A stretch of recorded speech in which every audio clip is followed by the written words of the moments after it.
Ça va Gaspard? Ça va et toi? Ouais, ça roule. Donc je peux faire le café. La cuisine la plus célèbre de France. Ouais, je sais pas, de la gauche de France, on va dire plutôt. Celle-là même.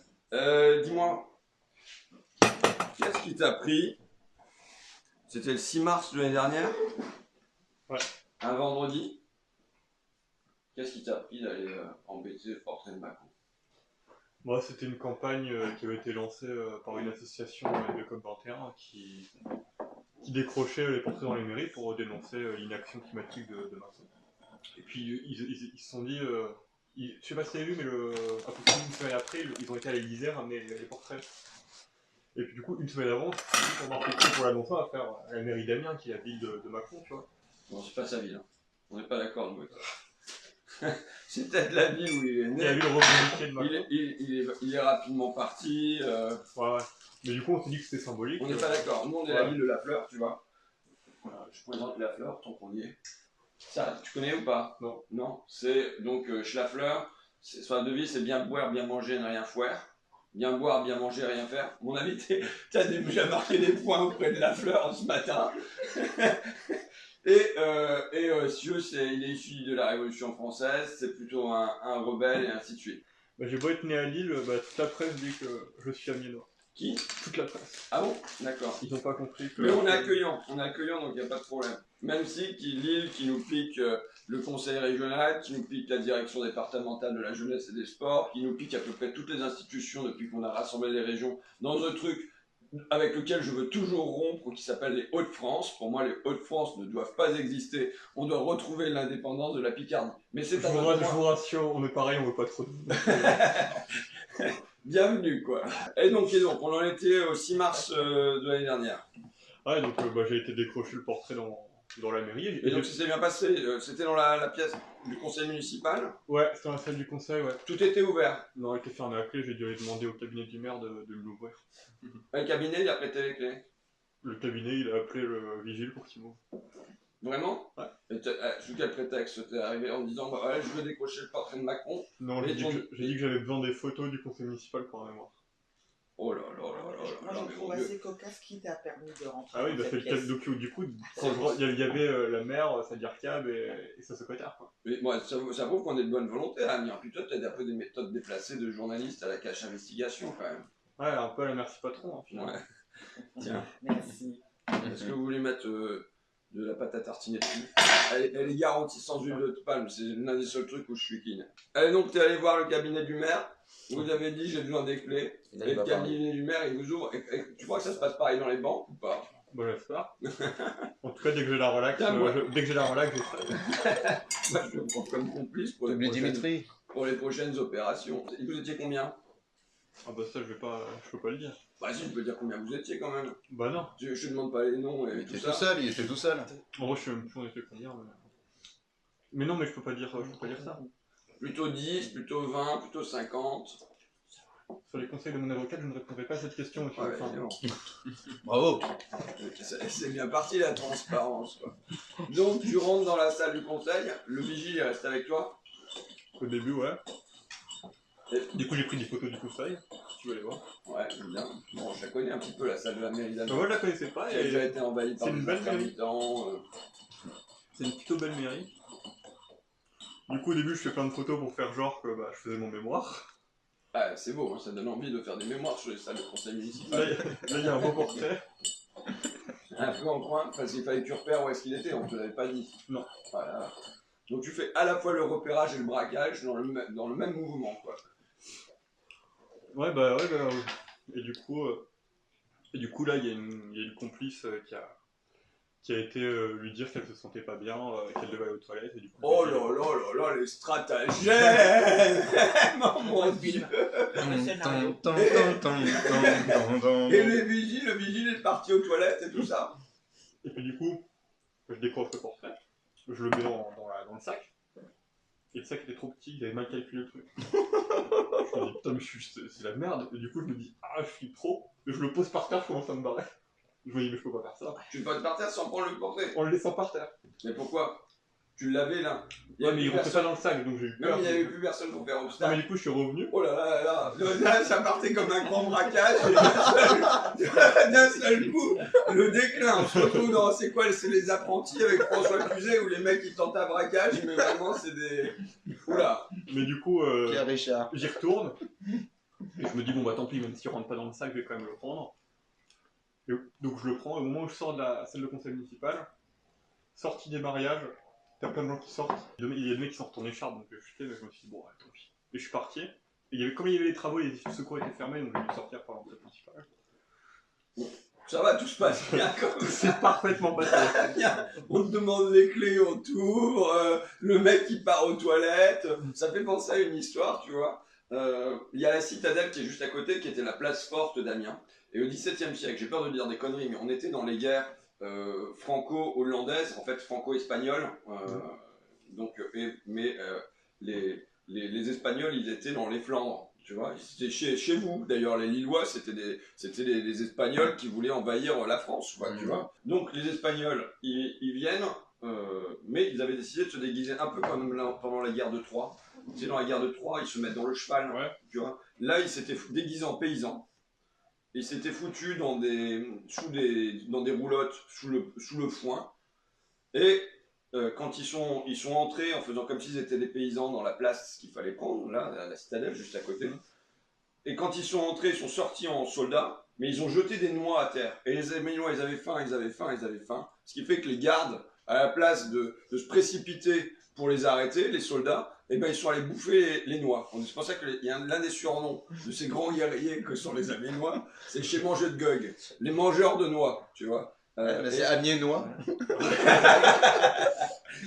Chez Mangeux de Gog. Et là, ton hold-up, ça fait penser un peu au Mangeux de Gog, parce que bon, c'est comme, tu vois, t'as besoin de raconter deux bricoles pour qu'on te laisse entrer avec naïveté. C'est une belle naïveté en même temps, non? Ouais. Non? T'as pas trouvé ça? Bah, une belle naïveté, je sais pas si on peut parler comme ça de la droite. Et donc après, oh t'es sectaire alors. Et après donc qu'est-ce qui s'est passé? Octobre. Donc il y a quand même plusieurs mois qui se passent. Donc t'allais faire des manifs avec Macron, en brandissant Macron et tout ça? Ah oui, j'en avais fait une la semaine d'après, mais du coup je me suis fait choper pour recel de vol, comme tu vas bientôt le faire, j'imagine. Bah je sais pas, parce qu'ils sont au courant depuis longtemps hein, que j'ai fait du recel, parce que moi j'avais le portrait de Macron dans notre bureau à l'Assemblée nationale quand même. Mais du coup... On l'avait exhibé dans un cinéma. Ah ouais, bah, j'ai vu la vidéo que t'as mis hier. Il avait vu Jolie Soleil, parce que comme les Gilets jaunes, ils n'avaient pas trop rencontré directement, on peut le dire, comme ça va Ah, pouvoir. il était pas venu à tes projections? Si?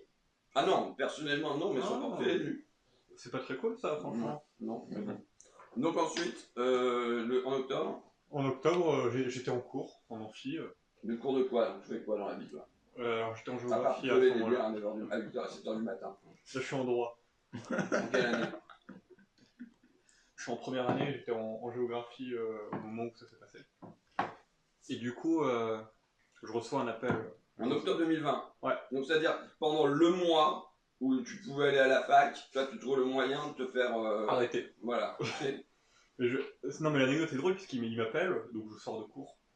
Je fais oui bonjour. Donc commissariat central de Lille, bonjour. Je fais oui bonjour, qu'est-ce qui se passe? Il fait vous pouvez venir, on va vous mettre en garde à vue. Je me dis bah pourquoi?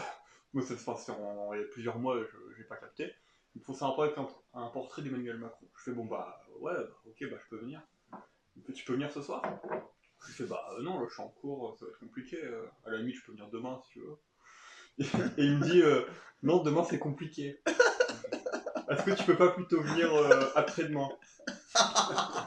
Et puis moi je lui dis ouais non après-demain franchement c'est chaud. Ah on lève la police française. Et du coup on s'est mis d'accord sur une date. Ça négocie. Sur une date. Donc du coup il m'appelait le lundi, on s'est mis d'accord sur le vendredi, un truc comme ça. Et puis il me donne pas d'heure. Donc je me dis bon bah je vais y aller à 16h. Et du coup 15h je déclare une manif devant le commissariat.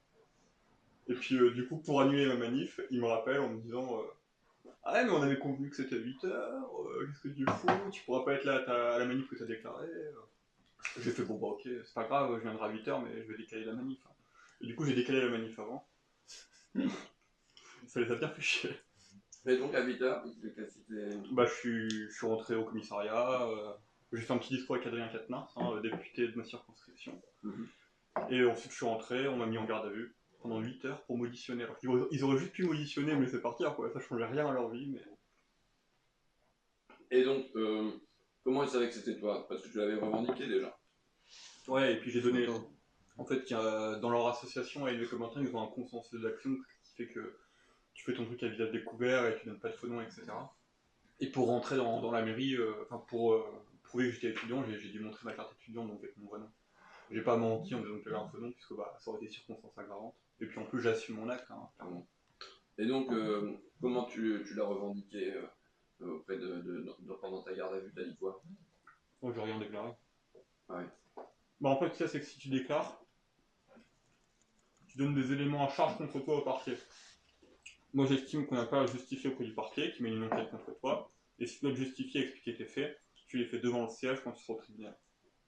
Donc là, c'est la première fois que tu vas t'expliquer sur la mairie d'Amiens qui t'ouvre les portes et tout ça, c'est ce matin au tribunal. Ouais. Avant la cuisine, enfin après la cuisine, quoi. C'est ça. T'as un peu une avant-première de ce que la présidente... Il faut que tu répètes, c'est ta répétition générale. Ok. Et donc, et tu vas lui dire quoi sur le plan politique, du coup, à la présidente? Je vais lui dire que mon action, elle est justifiée parce qu'elle est juste et parce qu'elle dénonce une politique qui est climaticide et antisociale. Quand on décroche ce portrait, on laisse un vide à l'image de la politique de Macron, en fait. Et du coup, j'ai pris des témoins, j'ai pris des chercheurs, j'ai pris un député, Hugo Bernalicis, du Nord, pour prouver qu'en fait, on essaye de faire d'autres choses dans le cadre de la légalité, on essaye de faire des marches climat, on essaye de proposer des amendements à l'Assemblée nationale, comme vous le faites, mais ça ne fonctionne pas. On ne se fait jamais écouter, les amendements, ils sont même pas votés, ils sont jugés irrecevables. Qu'est-ce que tu veux faire là-dedans? Et donc, mais quand même, j'ai changé, il a dit. Ça t'a pas convaincu, toi? On va avoir un référendum pour faire entrer la lutte contre le dérèglement climatique dans la Constitution, la protection de la biodiversité. C'est une... C'est grâce à ton décrochage de portrait, tu crois? Sûrement. Mais non, mais ce référendum, c'est...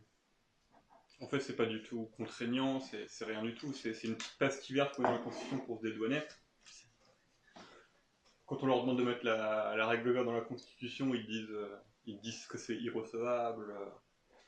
Quand tu leur dis que c'est pas en faisant un petit référendum, en rajoutant une ligne sur la Constitution qu'ils vont faire le climat, mais vous laissez le peuple faire par la Constituante, et du coup, ils inscrivent la règle verte en faisant la Constituante. Ça c'est trop pour eux, quoi. La vraie écologie, c'est trop pour eux, ils préfèrent... Tu les connais déjà bien le langage France Insoumise, quoi. Règle verte, constituante... C'est pas vrai, je ne sais absolument pas. Je ne vois pas de quoi vous parlez, monsieur Ruffin. Et donc ça, c'était en octobre. Entre octobre et maintenant, l'enquête, elle a été vite. Qu'est-ce qui s'est passé? Parce que moi, j'ai une comparaison, tu vois, qui me vient, c'est le chlordécone. Tu connais ou pas? Non. Chlordécone, tu connais pas, c'est loin d'ici, c'est pas en Picardie. C'est aux Antilles, pour faire la culture de la banane, ils ont utilisé un produit cancérigène qui s'appelle le chlordécone, qui fait que le sol, il va être pourri pour les 5 siècles à venir, et qu'il y a 90% de la population qui a du chlordécone dans le sang. 90%.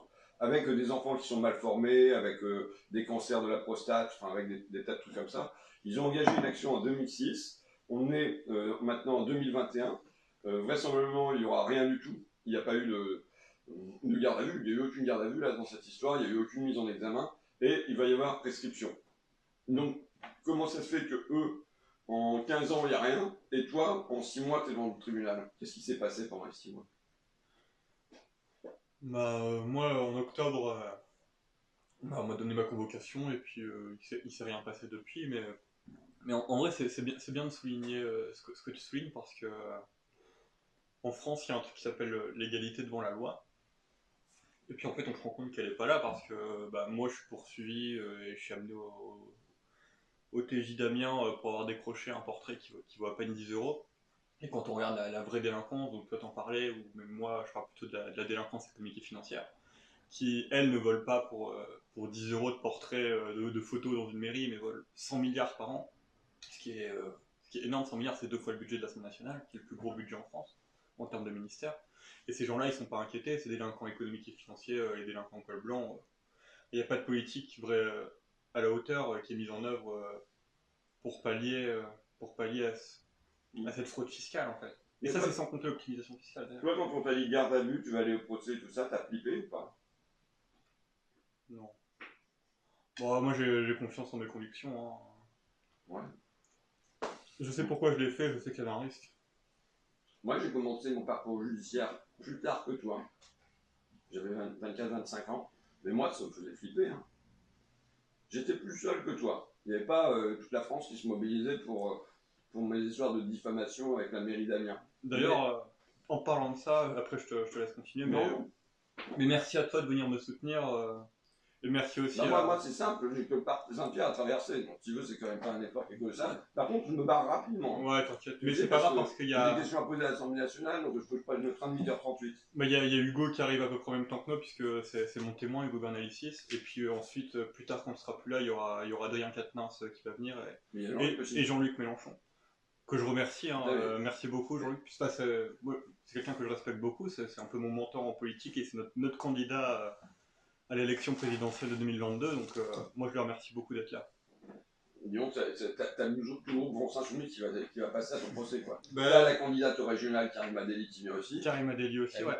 Ça, c'est Gaspard Superstar, quoi. C'est ça qu'on aurait dû donner comme titre de la vidéo. Gaspard Superstar. Gaspard Superstar. Bon, faut pas gueuler ça devant le tribunal parce qu'ils vont dire que tu fais kéké.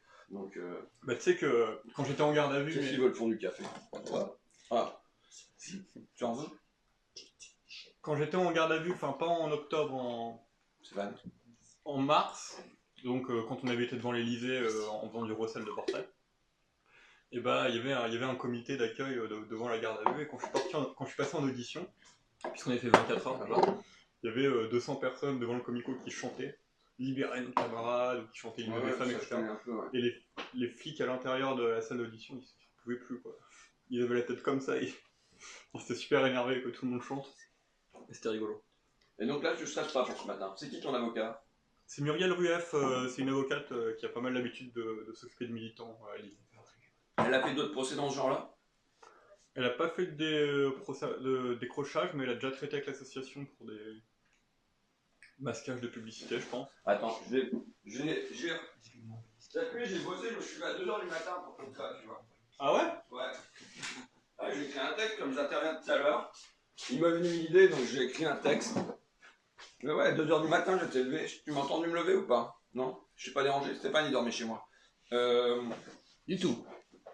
Et j'ai retrouvé, donc, parce qu'il y a déjà eu des cas où ça a été jugé, hein, ces histoires-là. Il y a eu 4 relax. 4 relax. À Lyon, à Strasbourg, à Valence, à Auch. Et je voudrais lire un bout du jugement. On va peut-être terminer là-dessus parce qu'après, il va falloir qu'on y aille, quoi, tranquillement. Mais il y a un jugement où, c'est à Lyon, je pense, où le tribunal écrit « Face au défaut du respect par l'État d'objectifs pouvant être perçus comme minimaux dans un domaine vital, le mode d'expression des citoyens en pays démocratique ne peut se réduire au suffrage exprimé lors des échéances électorales, mais doit inventer d'autres formes de participation. » C'est quand même pas mal, les juges qui écrivent ça. Et ils poursuivent « Le décrochage de ce portrait doit être interprété comme le substitut nécessaire du dialogue impraticable entre le président de la République et le peuple. » C'est balèze, tu vois. Des magistrats, parce que la justice amiénoise, moi j'en ai sué, hein, je peux te dire. Ouais. Oh là là là là, j'ai toujours dit, enfin je me suis à dire, en tout cas, quand on me dit il faut avoir la confiance dans la justice de son pays, je dis en tout cas moi j'ai pas confiance dans la justice de ma ville.